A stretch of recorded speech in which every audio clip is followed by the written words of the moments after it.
Hola, bienvenidos a mi canal. En este vídeo vamos a descubrir quién es el autor de uno de los textos más extraños del mundo, un texto conocido como el manuscrito Voynich.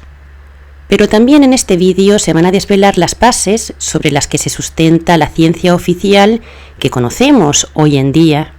En el año 1912, el conocido como manuscrito Voynich llegó a las manos de Wilfrid Voynich, del que lleva su nombre.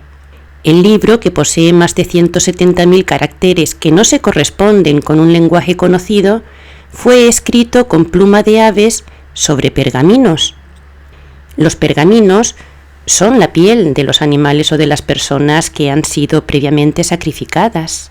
Tal es el caso también de las bulas papales, que han sido escritas sobre la piel de bebés sacrificados, o también los manuscritos encontrados en el Mar Muerto, conocidos como los manuscritos de Qumran. Y este dato es muy importante para comprender la trama que se oculta detrás del manuscrito Voynich, un tratado alquímico en donde se detallan las maneras de elaborar venenos para crear enfermedades y para causar la muerte, pero en donde también se incluyen recetas para que la élite gobernante, principalmente la monarquía, pueda conseguir la longevidad. Hay ilustraciones de mujeres desnudas que toman baños rejuvenecedores, mujeres pertenecientes a la realeza puesto que portan coronas. Tampoco falta la ilustración de vasos de cristal de los alquimistas, porque en aquella época el veneno era la manera más fácil de eliminar a los rivales, y este veneno se extraía de determinadas plantas.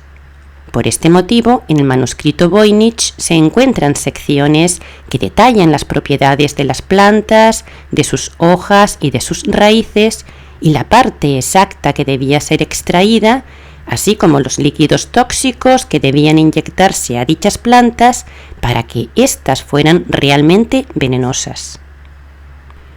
Se trataba de un formato típico de los libros de plantas medievales, libros escritos por los alquimistas, ya que comparten el mismo lenguaje visual. En estos textos, las consideraciones astrológicas eran muy importantes, porque tanto para la recolección de las plantas como para las sangrías y otros procedimientos alquímicos, estos debían llevarse a cabo en unas fechas determinadas y de acuerdo a factores astrológicos. Hay un dibujo en donde se encuentran los 12 signos astrológicos rodeado por 30 mujeres. Aparece también la constelación de Orión, Sirio y la constelación de Tauro junto a 7 estrellas que son las Pléyades. También podemos encontrar mapas y un castillo. De las 6 secciones que contiene, en la sexta y última se encuentran recetas para la elaboración de pócimas venenosas con estas plantas. Antes de llegar a manos de Wilfrid Voynich, el manuscrito estuvo en poder de un oscuro alquimista llamado Georgius Bartzius, que vivía en Praga. Tras su muerte, pasó a manos de su amigo Johannes Marcus Marci, rector de la Universidad de Praga. Pues bien, cuando el manuscrito llegó a manos de Wilfrid Voynich, venía acompañado de una carta, datada en el año 1665, una misiva que había enviado Johannes Marcus Marci a un jesuita de nombre Athanasius Kircher. En ella, Johannes Marcus le pedía a Athanasius que descifrara el texto encriptado y también le mencionaba que el libro era propiedad del rey Rodolfo II, algo que se pudo comprobar. Efectivamente, el emperador Rodolfo, rey de Alemania, archiduque de Austria y rey de Hungría y de Bohemia, lo tuvo en su poder durante mucho tiempo. De niño, Rodolfo se trasladó a España para recibir formación de mano de los jesuitas, un grupo fundado por el español Ignacio de Loyola. Los jesuitas le introdujeron en la alquimia, las matemáticas y la astrología, entre otras ciencias. Y cuando su formación fue completada, acompañado de don Juan de Austria y de un grupo de eruditos jesuitas, Rodolfo regresó a Alemania, siendo posteriormente nombrado emperador de Alemania y recibiendo además la corona de Hungría y de Bohemia. Como emperador del Sacro Imperio Romano Germánico, Rodolfo trasladó la capital del imperio a Praga, un lugar de concentración de alquimistas, matemáticos y astrólogos. En su corte había innumerables alquimistas que podían fabricar oro con la ayuda de sus aparatos, podían crear poderosos venenos que mataban al instante o elaborar pócimas mágicas para conservar la juventud. Y su residencia oficial, el castillo de Radcani, se convirtió en el centro más importante de todo el mundo en cuanto a alquimia y a rituales satánicos. De igual manera, la ciudad de Praga se convirtió en el lugar de promoción de numerosos eruditos religiosos que sentaron las bases de la ciencia moderna al haber tenido acceso a los documentos antiguos. Y entre ellos se encontraba Johannes Kepler, quien trabajó para el emperador como alquimista, pasando a la historia por sus cálculos matemáticos sobre el movimiento de los planetas y sobre sus órbitas. Tiempo después, Isaac Newton se basó en las teorías de Kepler para formular la ley de gravitación universal, una ley atribuida al mismo Newton, cuando en realidad toda esta información se encontraba recogida en antiguos manuscritos. Rodolfo no solo tenía en su poder el manuscrito Voynich, sino muchos más tesoros antiguos, para los que creó una sala expresamente con el objetivo de guardar esos tesoros lejos del alcance de los profanos. Entre sus pertenencias se encontraba la vara de Moisés, el cuerno de un unicornio y la copa de ágata que la tradición considera el auténtico Santo Grial. El emperador adoptó el calendario gregoriano ya que sus astrólogos descubrieron errores en el calendario juliano, que había errado en varios años, además de haber omitido el año cero, porque para que los rituales alquímicos fueran efectivos, las condiciones astrológicas debían ser exactas. Rodolfo también tenía en su poder otro manuscrito datado en el siglo XIII y conocido con el nombre de Codex Gigas, lo cual se traduce como el libro gigante, ya que pesa 75 kilos. De hecho, el Codex Gigas es considerado el libro medieval más grande del mundo y es famoso por la imagen del diablo entronizado que aparece en una de sus páginas. Por este motivo fue llamado la Biblia del Diablo. Este códex incluye el Antiguo y el Nuevo Testamentos, traducciones latinas de Flavio Josefo sobre la historia del pueblo judío, obras de Isidoro de Sevilla, 8 libros médicos conocidos con el nombre de Ars Medicinae, que fueron lectura obligatoria para los estudiantes de medicina a partir del siglo XII, y otros tratados médicos que fueron escritos por el monje benedictino Constantino el Africano. También hay ilustraciones en donde aparece la Jerusalén celestial, así como una serie de fórmulas alquímicas, calendarios con los santorales de cada día, curas medicinales y encantamientos. Rodolfo guardó la Biblia del Diablo junto con sus otros tesoros en la estancia especial de su castillo de Praga. Tras su muerte, este tesoro pasó a manos de una pariente suya, la reina Cristina de Suecia, quien se apoderó de ellos al final de la Guerra de los 30 años.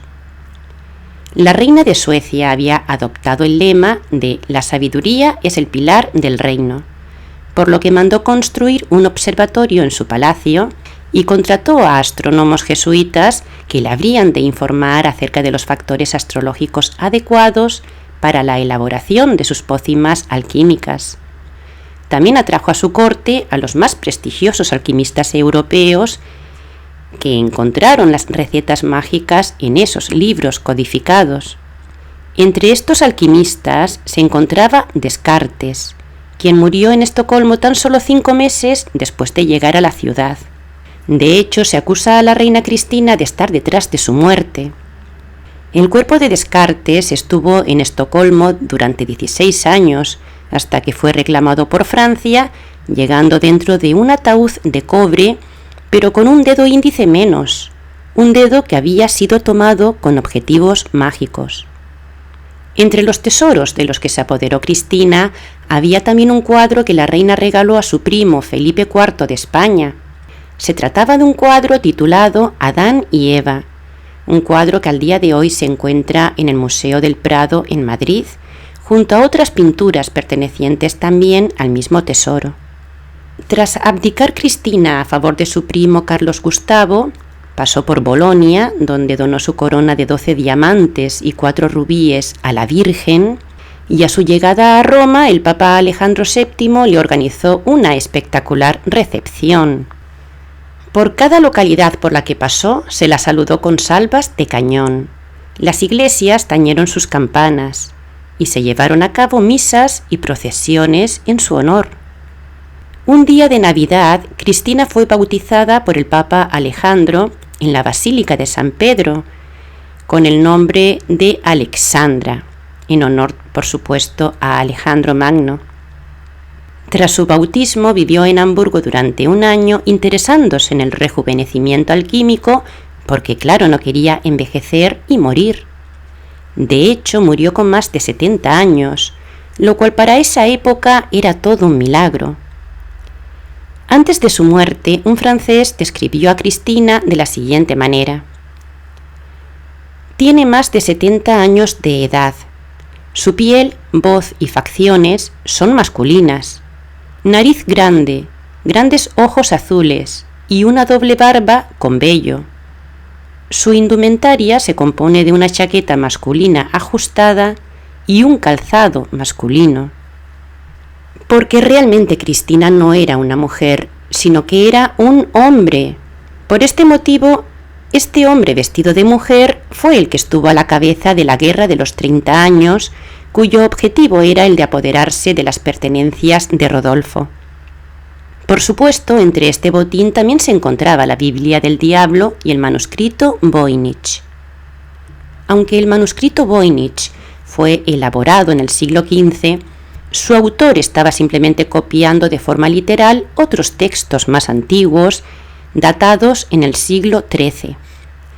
Porque fue en el siglo XIII cuando tanto la Biblia del Diablo como el manuscrito Voynich fueron creados, y su autor es bien conocido por todos, ya que nos lo mencionan en las escuelas y en las universidades, donde es alabado como un gran científico, como el precursor de la ciencia moderna. Se trataba de una persona que abogaba porque en el estudio de la ciencia debía incluirse la alquimia y la astrología. Su nombre es Roger Bacon, un fraile franciscano y alquimista conocido con el apodo de El Brujo. Por este motivo, al manuscrito Voynich también se le llamó el manuscrito de Roger Bacon. Estamos hablando de unos conocimientos que tan solo circulaban entre los monjes de clausura, quienes debían trabajar todo el día en la traducción de estos antiguos textos, muchos de ellos encriptados. Porque se trataba de una ciencia religiosa y monástica en la que solo los religiosos tenían acceso a esos documentos. El nombre de Roger Bacon aparece en la carta adjunta que se encuentra en el manuscrito Voynich, en donde Johannes Marcus Marci le cuenta al jesuita Athanasius Kircher que en la corte del rey Rodolfo se atribuía la obra a Roger Bacon. Alquimista, matemático y astrólogo, Roger Bacon experimentó con las lentes de aumento y por este motivo en el manuscrito Voynich se muestran formas que tan solo se pueden ver a través de un microscopio.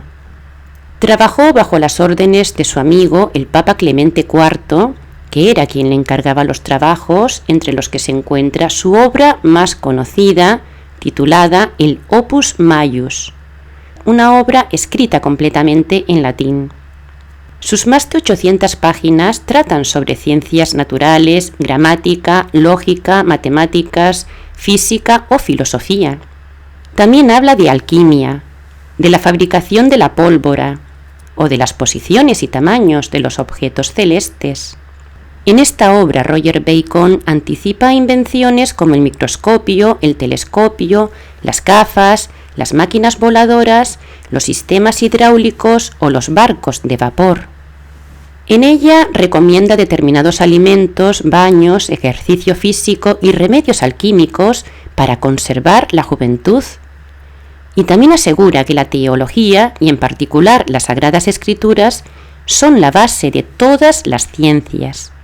Humberto Eco se inspiró en él para crear al protagonista de su novela El nombre de la rosa, en donde la rosa es el símbolo de una estirpe real, poseedora del Santo Grial.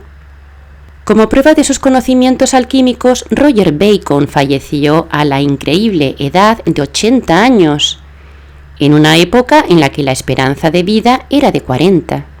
Pero en aquella época las pestes estaban tan extendidas que muchos morían en la más tierna infancia.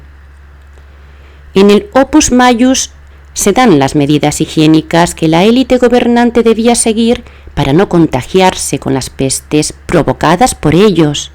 Pestes que mataron a millones de personas en un plan de genocidio mundial. Estas pandemias alquímicas que salieron de las cortes de los reyes sentaron las bases para los experimentos que los nazis llevaron a cabo durante la Segunda Guerra Mundial, porque quien realmente había inspirado a Roger Bacon había sido el mismísimo Satanás. En el manuscrito Voynich hay rastro de unas palabras que fueron escritas y luego borradas. Con la ayuda de algunos productos químicos se consiguió que aparecieran 3 palabras que eran 3 firmas. La primera era la firma de Jacobo Sinapius, que era un alquimista de la corte del rey Rodolfo. Y la tercera firma es bien curiosa, ya que dejó el siguiente texto: la serpiente antigua de gran sonrisa. La serpiente antigua, también conocida como el diablo o Satanás, es el Anunnaki conocido con el nombre de Enki. Enki dejó a sus escribas todos estos conocimientos en antiguos manuscritos egipcios que fueron traducidos y luego encriptados. Estos documentos tan solo circulaban en manos del linaje de sangre real procedente del rey David, un linaje del que descendía tanto Rodolfo como Cristina, como la reina Isabel I de Inglaterra. Por este motivo, antes de pertenecer a Rodolfo, el manuscrito Voynich había formado parte de los libros de cabecera de la reina Isabel, quien usaba los venenos alquímicos con muchísima facilidad. Como prueba de que era una persona cruel y sanguinaria, Isabel decidió la decapitación de María Estuardo, que era la heredera al reino de Escocia. María Estuardo pasó 18 años siendo prisionera, y luego fue condenada a muerte acusada de conspirar contra la reina Isabel, muriendo decapitada. Una práctica habitual en su familia en aquella época para eliminar a los contrincantes, porque de igual manera, tiempo atrás, el mismo padre de Isabel, Enrique VIII, había mandado decapitar a la madre de Isabel, Ana Bolena. Isabel también estuvo involucrada en la muerte de su hermana, María Tudor, conocida como la Sanguinaria, hija de Catalina de Aragón. María Tudor estaba casada con el rey de España, Felipe II, hijo del emperador Carlos V. Y como suponía también un peligro para sus planes, María Tudor fue envenenada. Tras su muerte, Isabel Tudor, ya convertida en Isabel I de Inglaterra, subió al trono en el año 1558, convirtiéndose también en la papisa de la Iglesia protestante. Bueno, más bien se convirtió en el Papa, puesto que Isabel, al igual que Cristina, no era una mujer, sino un hombre. De hecho, fue conocida como la Reina Virgen, porque nunca se casó ni demostró interés por ello, y nunca tuvo hijos. Pero eso sí, con sus pócimas mágicas había conseguido alargar su vida, muriendo a los 70 años de edad, cuando ya hacía mucho tiempo que sus leales consejeros habían fallecido. La persona que tenía en su poder el manuscrito Voynich por orden de la reina Isabel era John Dee, que era el sacerdote alquimista de cabecera de Isabel y quien debía darle las recetas adecuadas para que ella pudiera alcanzar la longevidad. John Dee consiguió descifrar el lenguaje de este libro y llamó a su escritura lengua enoquiana, en relación a Enoc, quien subió al cielo en una nave espacial y luego regresó con instrucciones, mapas y planos. Con la ayuda de estos textos es como John Dee pudo descubrir y descifrar la lengua enoquiana, símbolos paganos rúnicos que se atribuían a la raza aria que antes del diluvio habitó en la Atlántida, pero que mucho tiempo antes lo hizo en Hiperbórea. Este alfabeto rúnico opera asimilado a las letras del alfabeto latino, de tal manera que cada runa tiene un nombre latinizado. John Dee aprendió a verbalizar los nombres de estos símbolos, de estas runas, en su fonética original, y fue así de esta manera como pudo producir fenómenos mágicos a su alrededor, abriendo portales a bajas dimensiones. Y fue así como adquirió un conocimiento oculto de alto nivel. En la carta adjunta al manuscrito Voynich, Johannes Marcus Marci le dice a Athanasius Kircher que su amigo Rafael Nitzowski, quien había trabajado para el rey Rodolfo, le había contado que quien había dado el manuscrito al rey había sido John Dee. Conocido por ser el propietario de varios manuscritos de Roger Bacon, John Dee vivió varios años en Bohemia, actual República Checa, ofreciendo sus servicios al rey Rodolfo. El amigo inseparable de John Dee durante su estancia en Praga fue Edward Kelley, un alquimista que presumía de poder transmutar el cobre en oro y de que era capaz de invocar a los ángeles y de comunicarse con ellos. Los mensajes que transmitían estos ángeles eran anotados por John Dee, así como las órdenes que estos ángeles les daban. Los ángeles le pidieron que crearan una sociedad secreta y le dieron incluso las instrucciones para llevar a cabo este plan. Un plan en el que Rodolfo jugó un papel muy importante. Él también tuvo contacto con esos ángeles y estuvo a la cabeza en la creación de esa sociedad secreta. En ella, todos sus integrantes debían ser miembros de las familias Anunnaki más destacadas, y se les enseñaban los rituales paganos, las ciencias ocultas, la magia y la alquimia, así como la historia de su pasado atlante e hiperbóreo. Fue así como Rodolfo fundó la orden hermética Sapiens Dominatur Astris, que tiempo después en Alemania pasó a llamarse la Orden Einherjar. Con este nombre perduró casi 2 siglos, hasta que a finales del siglo XIX pasó a llamarse Germanenorden. En el año 1918 se llamó la Thule Gesellschaft, conocida también como la Sociedad de Thule, que fue, por cierto, la madre del partido nazi. Se trataba de un grupo terrorista protagonista de fortísimos combates y responsable de la creación de milicias armadas, así como del asesinato de destacados miembros de la masonería. Pertenecientes a la Sociedad Thule se encontraban no solo Hitler, sino Rudolf Hess, Alfred Rosenberg, Joseph Goebbels o Heinrich Himmler. Por lo tanto, no es de extrañar que tanto el manuscrito Voynich como la Biblia del Diablo, entre otros libros satánicos, estuvieran en poder de Hitler y de sus expertos criptógrafos, quienes trabajaron arduamente para poder descifrarlos. Hay textos que tan solo se difunden en círculos iniciáticos y que mencionan que el origen de la sociedad Thule se remonta al siglo XVI y en concreto al llamado rey alquimista que no es otro que Rodolfo. Así que partiendo de estos textos llegamos al nazismo y a sus métodos de exterminio humano, a sus planes de eugenesia mundial que hoy en día se encuentra dentro de lo que conocemos como medicina, es decir, medicamentos, vacunas o tratamientos contra el cáncer. Ahora podemos entender que esta ciencia que nos mata, llamada medicina, cuyo nombre proviene de la familia Medici que sufragó a muchos alquimistas, es una ciencia demoníaca. Por este motivo está representada por el caduceo, que es la copa del sacrificio, el santo grial y las 2 serpientes enroscadas. Actualmente el Codex Gigas se encuentra en la Biblioteca Nacional de Suecia, en Estocolmo, y por su parte el manuscrito Voynich está en la Universidad de Yale, universidad relacionada con la secta Anunnaki Skull and Bones, de la cual forman parte los presidentes de los Estados Unidos, personas que también pertenecen al Bohemian Club. Y ahora podemos entender de dónde sale el nombre de Bohemia. nombre relacionado, por supuesto, con el rey de Bohemia, Rodolfo, y con sus siniestros tesoros Anunnaki. Y esto es todo por hoy, amigos. Hasta mi próximo vídeo.